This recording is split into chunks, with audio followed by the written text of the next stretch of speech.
Hello everyone, how are you doing? This is MD Tech here with another quick tutorial. In today's tutorial I'm going to show you guys how to troubleshoot issues you're having by reloading the DNS cache on your Windows computer.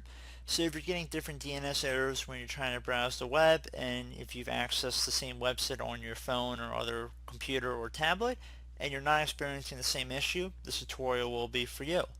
So we're going to start by opening up the start menu. Just left click on the start button one time. You want to proceed to search CMD. Best match should come back with command prompt. You want to right click on it and then left click on run as administrator. If you receive a user account control window, you want to left click on yes.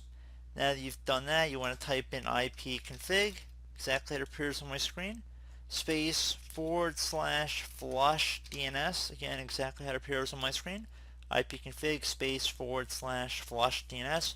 One hit enter, should say successfully flushed to DNS resolver cache. Now you want to type in any TSH space winsock space reset, exactly how it appears on my screen, so any TSH space winsock space reset. You want to hit enter, should say successfully reset the winsock catalog. You must restart the computer in order to complete the reset. Recommend closing out of this window at the time.